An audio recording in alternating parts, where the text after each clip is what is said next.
तो रूस और यूक्रेन के युद्ध से जुड़ी खबरों को अब विस्तार से जान लेते हैं। एबीपी न्यूज लगातार आप तक बिना रुके रूस और यूक्रेन के बीच चल रहे इस युद्ध की हर खबर पहुंचा रहा है और अभी तक की बड़ी बातें सबसे पहले मैं आपको बता देती हूँ। इस वक्त की जो बड़ी बातें सामने आ रही है जरा उन पर नजर डालिए।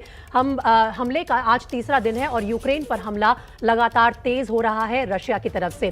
राजधानी कीव हमारे कब्जे में है। फिलहाल यूक्रेन ने यह दावा किया है कि कीव रशिया के कब्जे में नहीं गया है। वहीं अगर बात करें यूएनएससी की तो वहां भारत वोटिंग से दूर रहा। निंदा प्रस्ताव जारी किया गया था रशिया के खिलाफ, लेकिन उसमें भारत ने हिस्सा नहीं लिया।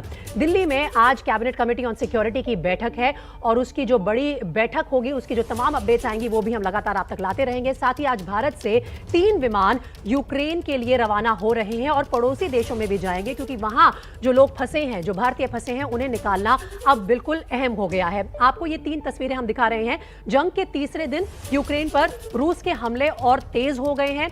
तबाही के बीच यूक्रेन के कई हिस्सों में लोग बंकरों में छुपे हैं, उसकी भी तस्वीरें लगातार सामने आ रही हैं। लोगों के लिए शेल्टर होम बनाए गए हैं और उसमें बड़ी तादाद में लोग छुपे हुए हैं।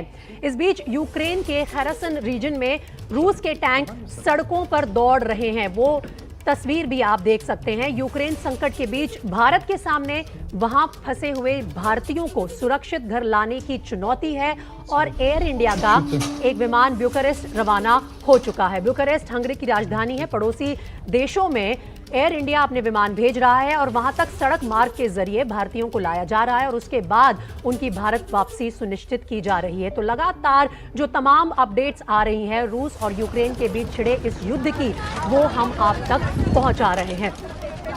रोमानिया बॉर्डर की ये तस्वीरें देखिए। यहां पर लगातार ट्रैफिक की भी खबरें आ रही हैं, क्योंकि भारी तादाद में सभी देश जिनके नागरिक फंसे हुए हैं यूक्रेन में, वो कोशिश कर रहे हैं कि रोमानिया बॉर्डर के जरिए उन्हें पहले तो सुरक्षित एरिया में लेके आया जाए। और ये सैटेलाइट तस्वीरें हैं रोमानिया बॉर्डर को दर्शाती हुई। वहां देखिए भारी तादाद में आपको दिखेगा कि ट्रैफिक जैम भी लगा हुआ है, क्योंकि लोग सड़क मार्ग से रोमानिया में घुसने की कोशिश कर रहे हैं और वहां से फिर वो अपने अपने देश की फ्लाइट पकड़ रहे हैं। भारत ने भी यही रास्ता अपनाया है, क्योंकि यूक्रेन में इस वक्त किसी भी विमान को उतारना असंभव स्थिति हो गई है। तो पड़ोसी राज्यों के, पड़ोसी मुल्कों के जरिए ही लोगों को वहां से सुरक्षित निकाला जा रहा है। सैटेलाइट इमेजेस आप देखिए रोमानिया बॉर्डर की। यहां पर लगातार जाम लगा हुआ है, लोग निकलने की कोशिश कर रहे हैं और हर तरह की कोशिश हो रही है कि सुरक्षित अपने नागरिकों को हर देश निकाल ले।